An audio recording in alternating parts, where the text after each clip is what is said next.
Wander Wealthy Podcast, episode 158 with Meagan, Williamson.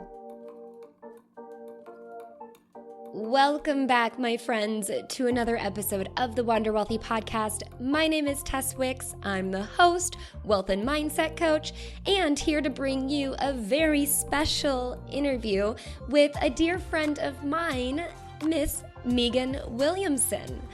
Meagan is a Pinterest strategist, niche marketing expert, and OG pinner. She helps overwhelmed and confused business owners learn how to run their own Pinterest marketing with confidence and ease so they can level up and create a constant funnel of leads, sales, and website traffic.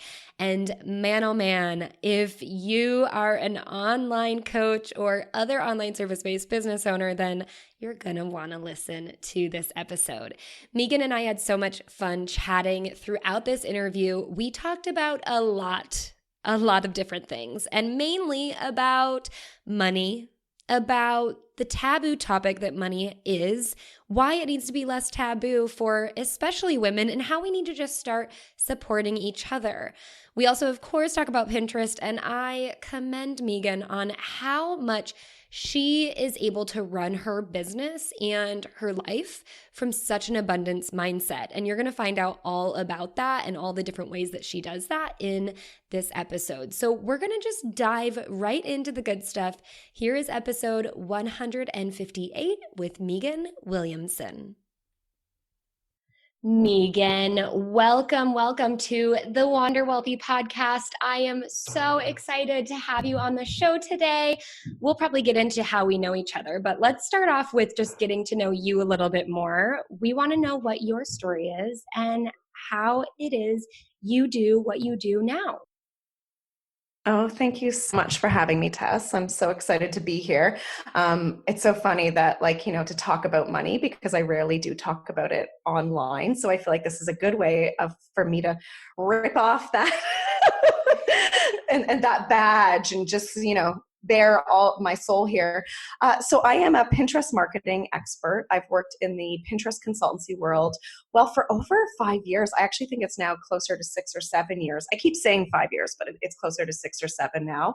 And it started out as a side hustle. I did it on the side when I was working actually as a school psychologist.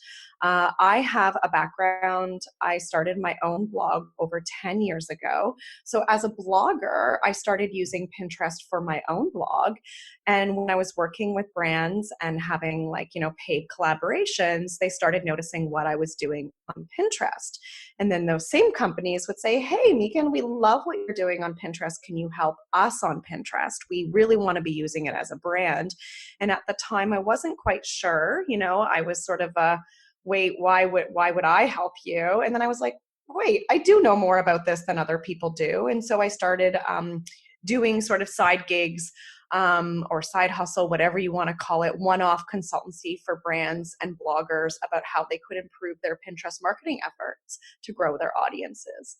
So that's how I started doing this work. And then almost 4 years ago, I started upticking my work, and actually 3 years ago in April, I created a website, and I've been full steam ever since. So I've gone from money here and there, fun money, to it being a scaling, thriving business that employs 4 women, along with obviously my own work that I do.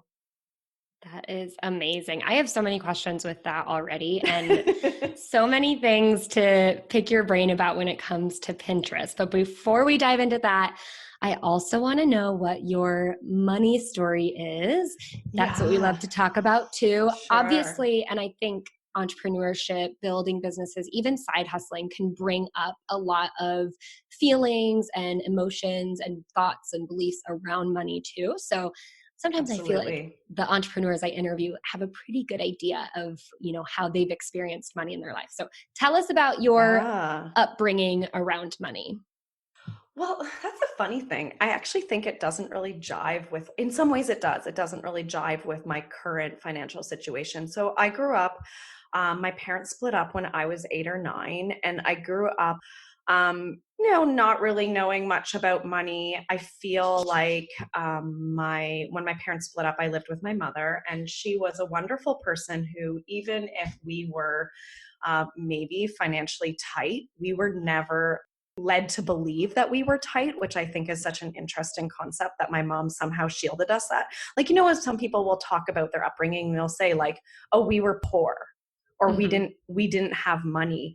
I honestly can say that if we were ever tight, I never knew it, because my mom always focused on making sure that we had everything we needed. My mom was a firm believer of buying quality items over quantity. So like, we may not have had as much clothes, but we had like beautiful European clothes, or, like my mom bought, quality items. And I think I grew up in that sort of mentality of just like focusing on buying high quality items that are going to last you versus buying throwaway clothing or, more disposable items. Mm-hmm. But that said, I do feel like in terms of financial literacy, I know entrepreneurs in my family. My brother went to business school, but I don't, like, we're very different people. So I really had no roadmap for even how to manage my own money. And I think like I always worked a part-time job as a teenager, and I think because I had to, right? My mom didn't have much extra money as a single mom. So it was kind of like, I want money. I think actually this is a really embarrassing story that I've only ever told a few people. But the day that I realized I didn't have much money, I was in grade 9. So I was 14, and I had an older boyfriend at that time, and he had a part-time job. And for Valentine's Day, we were exchanging gifts, and he gave me money as my gift. And I was like, what? And he was like, well, you're always saying you don't have money. And it was like this really bizarre thing that I didn't realize it. Like, I think people would have asked me like, hey, like when you're 14 and everyone's like, let's go get pizza every day at lunch. And I'd be like, no, I don't have money. I can't. And like, I never felt deprived. It was like a matter of fact, right? Like, oh, I just don't have any money. And I think it was like then that I decided I was going to get my own part-time job to have extra cash for like fun teenager things. And I lived in a place where there was tons of part-time work. So yeah, my financial story is sort of interesting in that when I went off to school, again, because of my family circumstances, I paid my entire way between bursaries, loans, government funding, and working a part-time job. I paid for 4 years of undergraduate and then 2 years of a master's program where I incurred a lot of debt to be able to get a degree in school in child psychology. So I came out of basically higher education with $100,000 in debt, Mm. which is pretty overwhelming. Although I feel like I would vacillate between being overwhelmed and being like, I got this, no big deal. So yeah, I think, having that sort of like personal stress, like, kind of like being 20, whatever age I was, I don't know, like, being in my middle 20s and owing $100,000 is kind of like, that kind of freaks you out. Mm-hmm. But I also, because of my mom, I feel like I always just stayed really calm and like, money comes and goes, no big deal. I'll figure this out. And that's how my mom always was, like she just always figured things out. And we never didn't have what we wanted, but I'm sure there was times where my mom, like, maybe I didn't get to go on a cool class trip or something, but I didn't realize what the circumstances were. So I think because of that, I carry a sort of chaotic calmness to my money situation today. Like, I'm Yeah. not always the best planner, Yeah. unfortunately. So that's my money story. That's great. And I think that's so insightful for you to just even share and show that like you can have these kind of multifaceted relationships with money where at one point you feel like, oh my gosh, this is overwhelming and how am I ever going to do it? And then kind of tap into that calmness of like, this is what it is and we're going to figure it out. I think too, like, I feel embarrassed by maybe my money story. And that's like probably when I first met you, that's what I was like, oh God, is she going to ask me what my money story is? Because like I now have a successful company that I think a lot of other people would be like, oh my God, like look at her. And I'm very proud of it, and proud of it privately. Like I never talk about how much money my business makes and maybe it's the same thing, right? Like when I don't have money, I don't talk about it. When I do have money, I don't talk about it. It's like this funny thing, right? And that's, when I first met you, I was like, oh God, is it going to come up this week? Am I going to be exposed? I think that's how I feel about it, to be really honest. Well, I mean, granted, talking about money is super taboo to most people. I talk about it all the time, so it's very normal. The people who listen to this podcast hear it all the time, so it's very normal to them. So you're in a safe space here.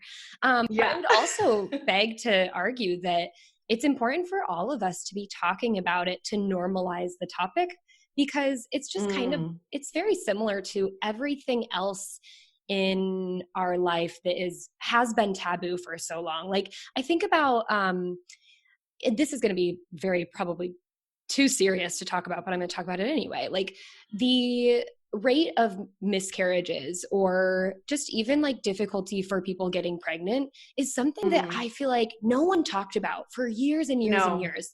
And then all of a sudden when I was it must have been just out of college, a person who I was acquainted with, but not necessarily friends with from high school, started posting about it on Instagram. And I was like, what the actual heck is she doing? Like, what's wrong with her?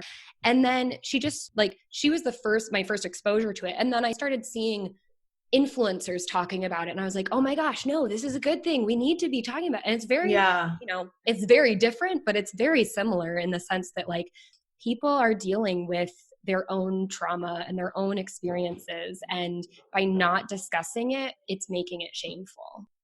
Absolutely. Well, and I think a lot of women don't talk about these types of things. Like I actually posted to my Instagram stories the other day, like, someone observed, a woman on Twitter observed that, women go out for dinner and they talk about their life and their feelings, and then men go out for dinner and they make business deals. And like, she ended it with saying like, let's make each other some money. And there is this like weird thing. I think it's because we are so community focused and we're so worried about hurting other people's feelings that it's like this thing that if I tell people that I'm making good money or that I'm, this, then it's going to make those other people feel bad about themselves. And like, instead, like the focus that I have now is like, if I can do it, you can do it. Like I have no background in being a business owner.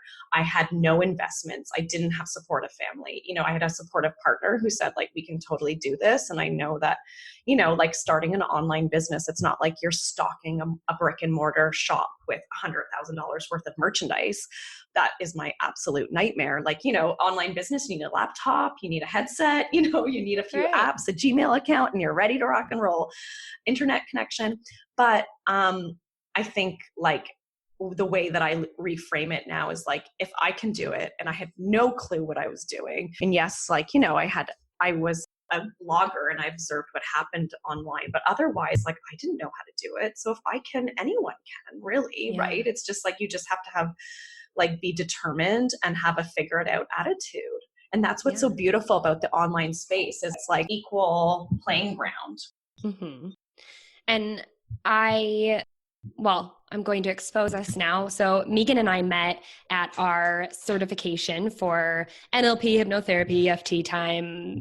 And we are now in a group of all the women and man who attended that certification. And Meagan was sharing in a video about this idea that we need to be helping each other, like do business deals, make more money. And especially women, because we don't talk about that. We don't talk about these things that feel like they're going to create some sort of like competition, or that we need to be so community based that if we introduce this idea of business to the relationship, then that would somehow like fizzle the relationship out. And so I just want to say like it's very similar in the sense of starting to talk about money in general and share our stories, that also the starting to talk about opportunities where we could start introducing each other's work to our own people and give them opportunities to work with our own people as well.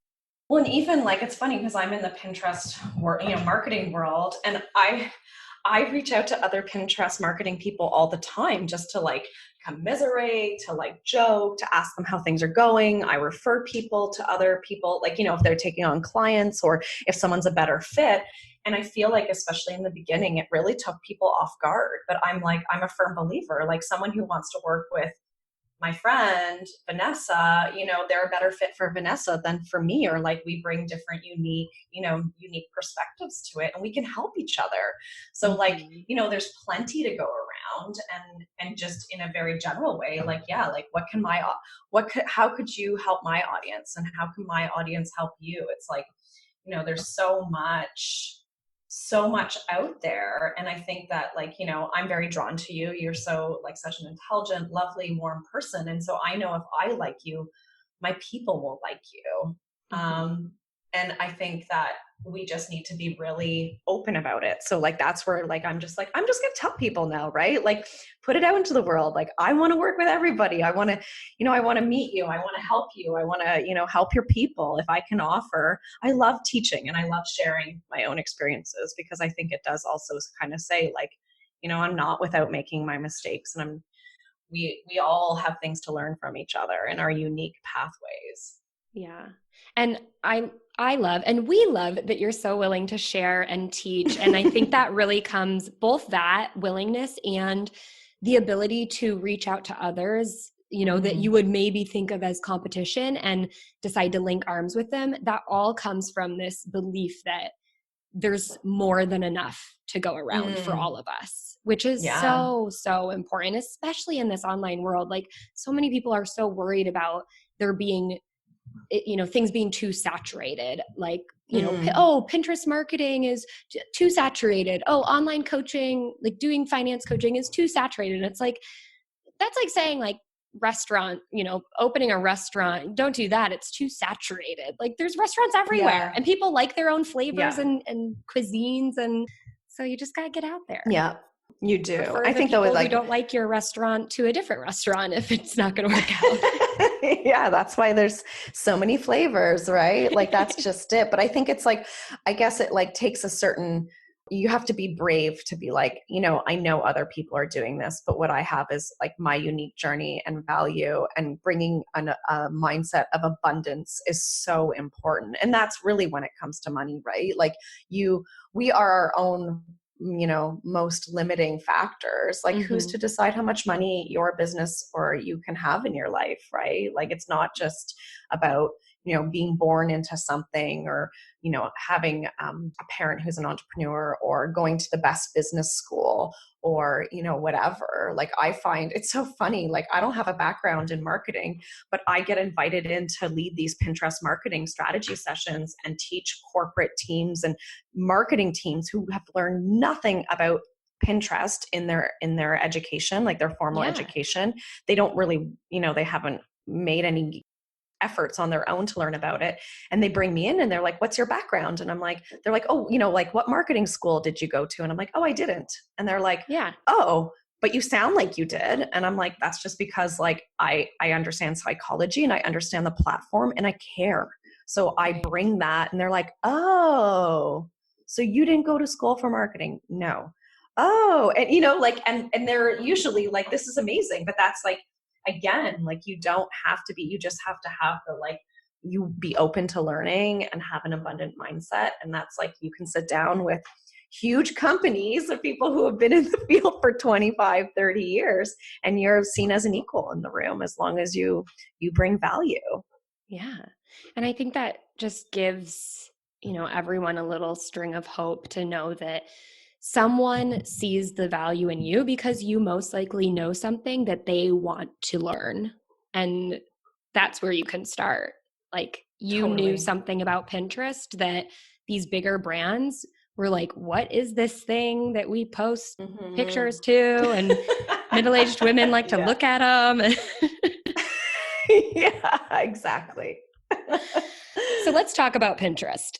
The majority of those who are listening now are online coaches, side hustlers, service-based business owners. And so my big question is, why is Pinterest worthy of our attention, time, and energy? Sure. So what I love about Pinterest is, one, The people who are there are looking for solutions. They are planning some sort of action, and they are often in the discovery mode. So they're looking for options. If they're trying to make a decision about starting a business, maybe it's like how to improve an aspect of their business. Like there's so many different ways of like sort of looking at this. But no matter what, whether you're a coach or a service provider or you have an online shop, it doesn't really actually matter. What's most important is understanding that the people who are there to discover something. And this is incredibly powerful because they're in the early stages of a buyer's mindset. So how I describe it is that it is a top of funnel way of marketing your business that literally can put you on equal footing if you optimize your content. So if you take the measures you need to take to learn how to optimize your particular business and the content that you share for the platform, you can be on equal footing with the big guys. And I think this is amazing. So I have people who are in the startup industry or they have newer businesses, and we can get their content by optimizing their images and using keyword rich descriptions. We can get their content in front of hundreds of thousands of people within just a few months. And it's beautiful because it's people who are, I call them warm, cold leads. It's people who are looking for that information. So they're almost like, thank you. Like I was trying to find out an answer to this particular problem. So if you, in your content marketing, address pain points of your ideal customers, if you educate, you provide value, you inspire, or, people are going there to aspire and learn and solve problems, and they're in discovery mode. So you literally are like creating a connect the dot to your content, and then all the content that's your own that you're posting on Pinterest actually links to your website. So unlike other places where the social media platforms really want you to stay in the platform, to engage, to stay there, Pinterest, although there's always things that are changing, for the time being, they want people to leave the platform and go out and live their life, because they know that if you find value, you're going to come back and you're going to plan that next move in your business. You're going to plan that next trip to Milan. You're going to, do all the things that we love to do on Pinterest. And I think that's incredibly powerful for your brand awareness and your visibility online. I love that you talk about it being top of funnel, because it really is. Some people only focus on like certain levels of where their clients are on their like discovery phase of deciding if they're going to work with you. And some people, are just on maybe Instagram, and Instagram, like, somehow people have to find you. And if they're not able to find you through searching like how to start a podcast, then how are they going to find you? So that makes a lot of sense. What would you say are some mistakes that maybe business owners, specifically small business owners who, maybe they have some content on their website and they're like, I know I need to utilize Pinterest, but what maybe mistakes are they using with their current Pinterest strategy that we can identify? It's a wonderful question. So what I see happening is a lot of people are using the same things that they read online or got, when they took a Pinterest course in 2016. And it is this idea that you can just take one piece of content and loop it to every single board you have and just like keep sharing and sharing and repinning. And that results in a really poor user experience. So Pinterest has really shifted their focus to making sure that users are having a positive experience. So they want people to, find valuable, high quality information. It really is like a quality over quantity platform. And so they want to make sure that when regular people, aspiring business owners, aspiring, or new moms or whatever niche you're looking at, that the people are finding high quality content that actually says is going to that's going to help them. So there's some old techniques where people used to just take 10 images of their own and loop them over and over again. That's a really big mistake people are making.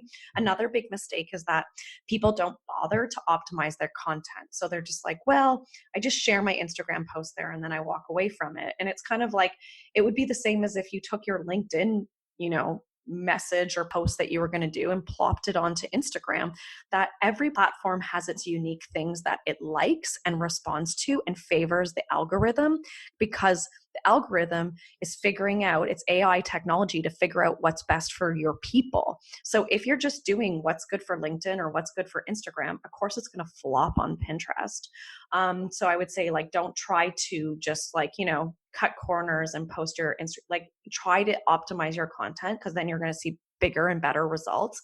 And the third is that they're not being consistent. So, Instagram, you post once a day, or you post, a few times in your feed a week, or, Facebook, you post twice a day. But the reality is that Pinterest favors consistency and high quality content. So sharing 15 to 25 pins a day of your own content and other high value content. That's what I also love about Pinterest, is it's this, again, this sense of community. So, and that's why it always has loved bloggers for so long, because bloggers always share their friends' quality projects or content. So beauty bloggers share other beauty bloggers' content. And I think that's, Pinterest loves that. They want you to do that. You can't be all things to all people. So that's why it's so important to focus on a high quality account that is helpful to your ideal customer. Mm-hmm. That's great. When I think about that, I think about being actually authentic online. That's what all these platforms want us to be. And they can sense when you're doing something to try to cut corners. But my follow-up question to that is, this feels very manual and like a lot of work. So what is the appropriate way to implement a strategy that is authentic, but also do you have to sit there online and every, hour of the day post something or repin something? No. So there are apps that have API or have approved technology and that work with Pinterest. One of those apps is Tailwind. That's my favorite preferred app. And Tailwind is a Pinterest scheduler that will allow you to be in the right places at the right time. So Pinterest high times, the best time to pin is in the evenings. That's when people are, once you're done your workday, once your kids have gone to bed, once you're back home and de-stressing, that's when you are in discovery mode and, looking for inspiration and solutions to your, your next move or ideas. So in the evening, 7 to 9 or 7 to 10, and then on the weekends. So if you don't want to pay for a subscription for, a scheduler to help you, you can do it manually. And if it feels forced, then don't do it. But I would say, for me, Tailwind provides a valuable resource because it helps me be in the right places at the best times for my people. I'm busy, right? In the evening, I'm de-stressing, I'm hanging out, I'm watching The Crown, I'm putting my kid to bed, I'm eating a nice dinner with my husband. So I can't, I used to pin manually way back when I had extra time because I loved it. But now it just doesn't fit with my lifestyle and being a busy business owner. I try to shut the door on working at 4 o'clock. So things like Tailwind can help you to create a beautiful schedule that helps your pins go out at the right time. Awesome. Meagan, thank you so much for sharing some really great tips around how we can use Pinterest as online service providers.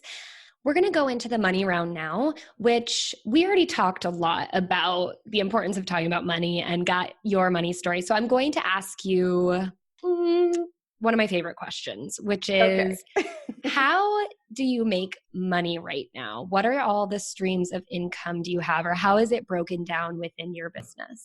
Sure. I love this. So I make my bread and butter is my management services. So that is literally I have a high touch boutique Pinterest marketing and management company. So I manage several Pinterest accounts and that is, from beginning to end, we look after managing their presence and activity on Pinterest. So that is my main source of my money that comes into my business. Now, I also run a Pinterest membership, which is my signature program. So it is several Pinterest courses housed within a membership. So it's self-directed learning with guidance from the community and from myself. So group coaching, swipe files, resources, regular update. And I absolutely love that it's not passive. People are like, oh, a membership is passive income. It's not passive. Like I'm in there every day answering questions. I'm doing coaching calls. But I like it because it's a platform that evolves. So it's not just a static course. I also make money from doing one-off consultation packages with brands and businesses. So I provide, strategy sessions, helping people to understand what they need to do, they execute. And then more recently, I actually started selling Pinterest marketing tools. So I was finding that, it's all great to teach about strategy and tell people that they need to do keyword research, they need to optimize their pins. And then they would say, well, how do I do those things? I don't have time to do the research. So my team and I came up with these tools that they need to be able to do it themselves. Cool. That's so cool. Another money question. What's the last thing that you spent a lot of money on? And how did you make that decision? Or, what did it feel like? So actually, you brought up that we did a coaching certification. So the last thing that I spent a lot of money on was that coaching certification. And that was... It's weird. I called it an impulsive buy because I didn't read the sales page. I didn't even know that I got certified as a coach at the end of the program, but I just really wanted to do the course and to learn the, NLP practitioner model of working with people. And so that was the last big ticket item. I made it somewhat impulsively, but I had actually been thinking about it for months, but it kept coming up in my life and I kept seeing it, but I was like, well, I don't even know. Do I want that? Why am I interested in that? I run a marketing business. I'm not a business coach. So I started feeling like I didn't have the right tools in my business to fully support my clients and my students. And I just thought it was an intuition thing. I was like, I need to do this. And if it doesn't work out, I'm going to walk away with some great strategies.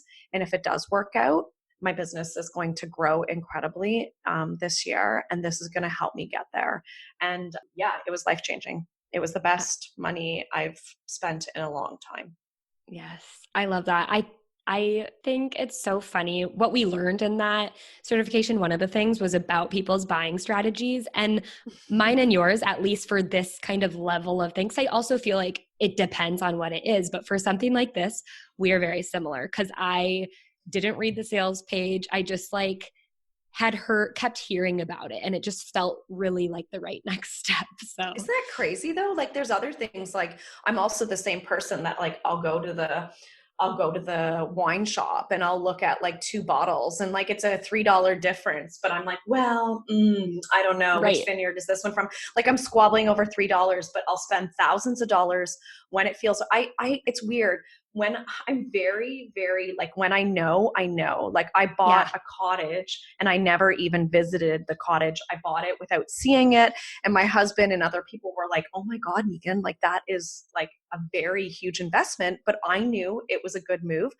I was ready for it. I knew that it was a good investment. And I did it without even, I was just like, yep, let's put an offer in. Yep, we're buying it. Okay, cool. Then we'll figure it out. And then other things maybe because I'm not ready to buy something or I'm unsure of how I'll use it. But once I've decided that I'm going to, do something, I do it, and I do it quickly. I move quickly. I love it. So have you ever made any investment that ended up being just a big mistake for you? And how did you overcome that to know that you still have to take some risks and make investments in the future? Absolutely. So that's a great question. I actually have, and I only shared this recently. I usually am pretty private about it, but I made a huge mistake in that I invested in Facebook ads and a Facebook ads expert and lost $25,000 and I only got one person who joined my program, and the person canceled after 7 days. And so that was a huge, sick to my stomach moment when I realized that I had made a huge financial mistake. And I really, yeah, I thought it was the right decision for me at the time. Now I look back and I see like it had to happen. It was a big wake up call that I can't just hire somebody because my friend used them and it went really well. Like I have a different approach to business. I like to really understand something before I outsource it or hire somebody to help me with it. And in all honesty, I didn't understand. To me, Facebook ads are like black magic. I do not understand them. I do not, I do, but I don't. Like now I do. So what I took from it is that I need to understand things before I outsource them, that I need to step into the CEO role and ask the right questions. Although, I did ask this person quite a few questions, and but the reality was like it wasn't a good fit. And I'm very lucky. Like it's not, sometimes people make those kind of mistakes and they lose their home or they lose their car. I was very lucky that I was in a position that I could make that financial mistake and learn from it. I just would hope that I know it's happened to other people who couldn't afford to lose the money. And that makes me really, like I feel very fortunate. But yeah, I had to learn.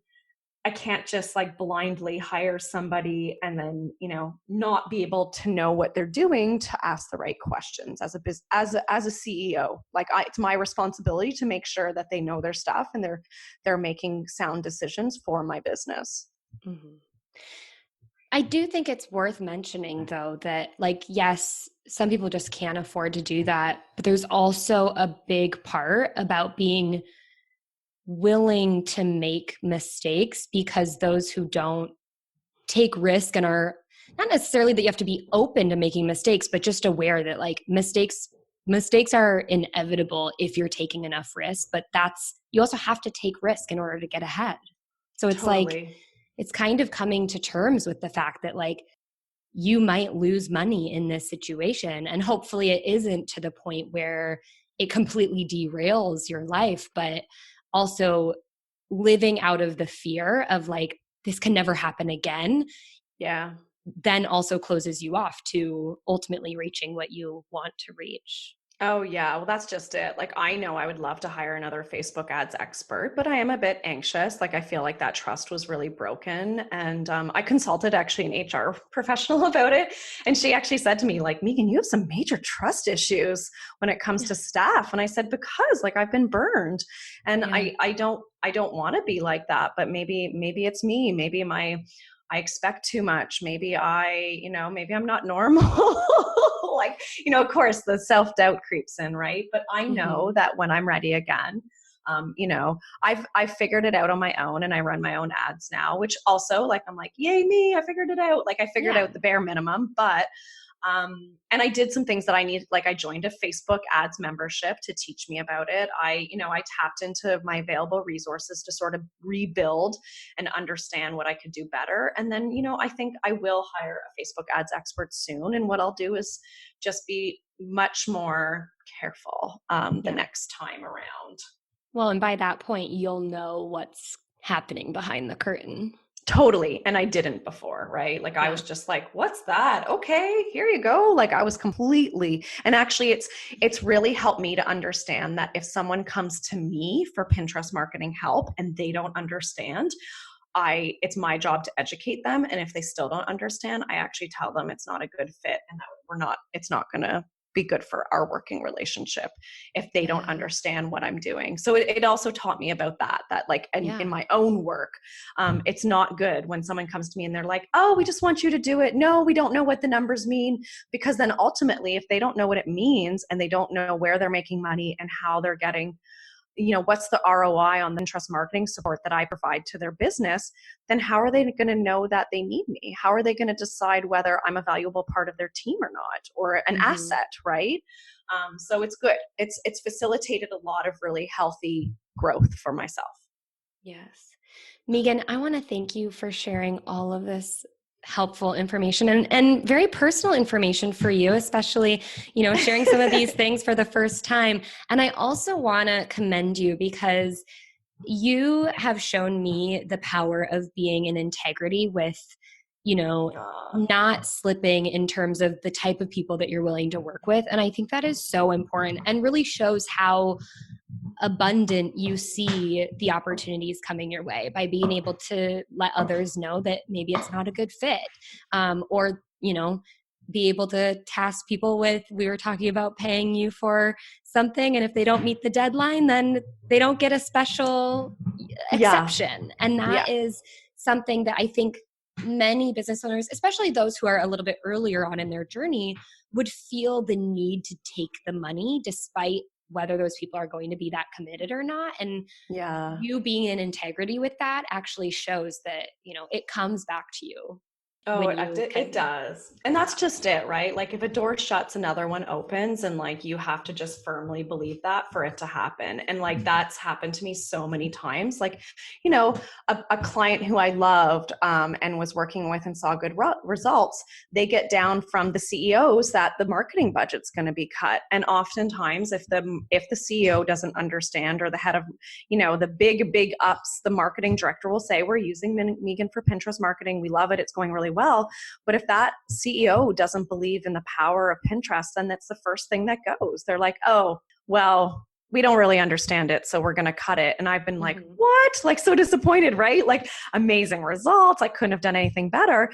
And then, a week later, I get an email from somebody who I jive with, I love, and I replace that income immediately. And like, it's a joy. They're thanking me at the end of every call. It doesn't.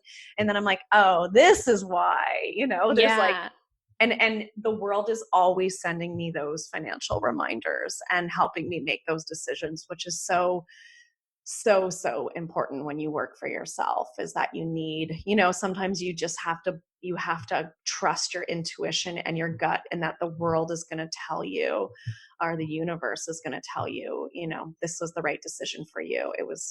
You're lucky that happened to you when it did. Absolutely. Whew. Meagan, we're going to go into the quick and dirty Q&A. These are some fast-paced questions to wrap up the show. And the first one that I love to find out is something totally random, unrelated to your business that you just can't stop thinking about or obsessing over lately.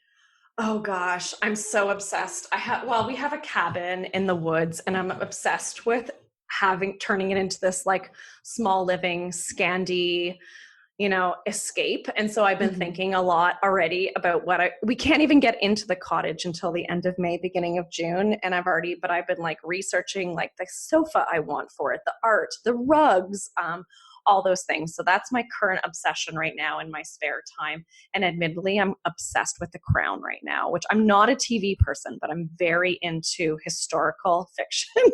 So I'm obsessed with The Crown as well. Yeah. That's awesome.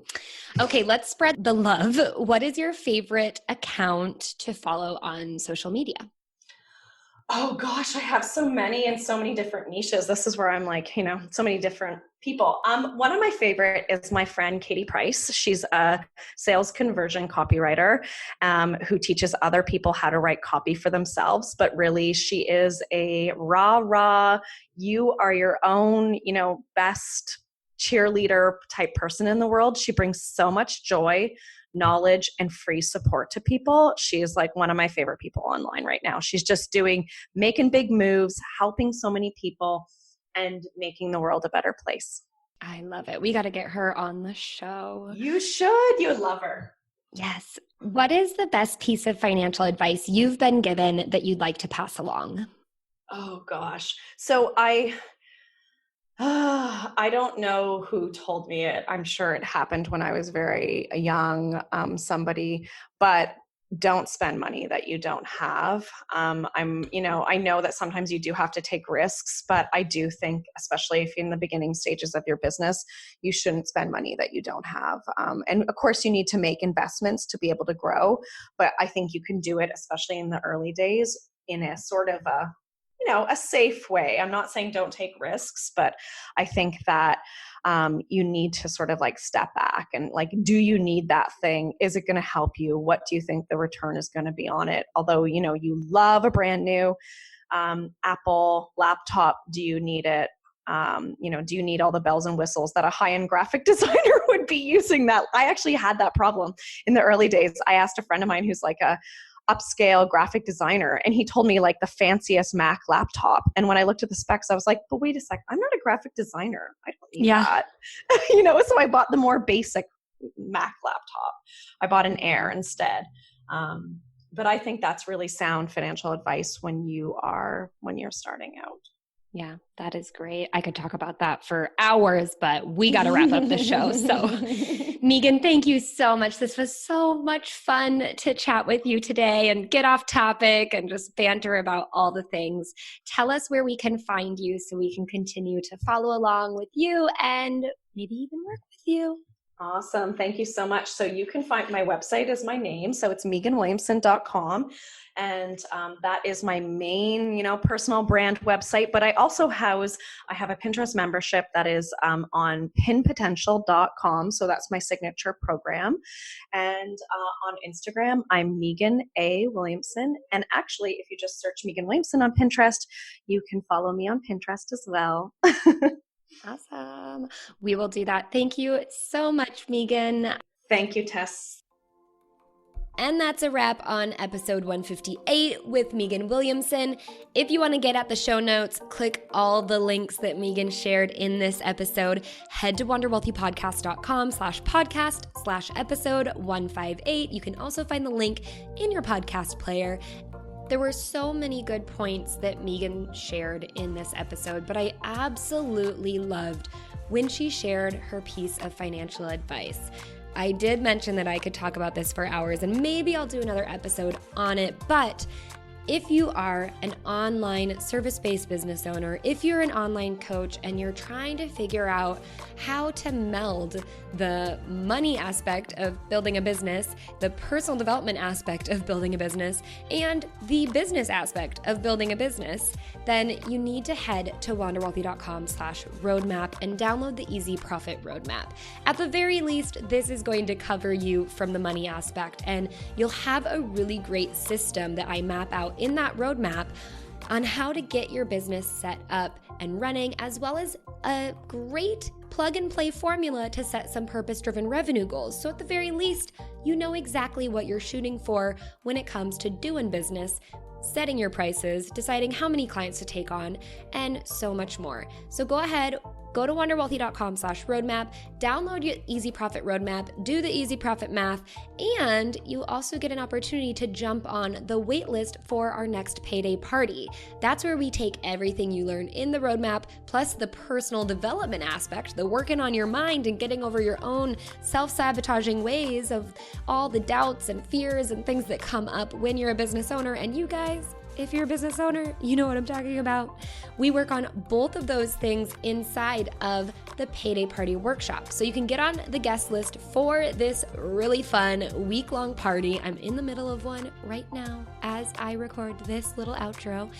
And you can do that by going to wanderwealthy.com/party, or there's an opportunity when you sign up for the roadmap to click any link that I send you in your email. So get that. These are things that I have personally created for you because they are things that I wish were there when I was starting my business. So grab your roadmap, print it out, fill it out, post it on social media, tag me at Tess_Wicks, and I will absolutely send you a private message about how awesome you are, and of course ask if you have any questions and all of that good stuff. But overall, I just want you to know that I am proud of you for listening to these episodes, for taking care of your money, and until next time, I hope you wander wealthy.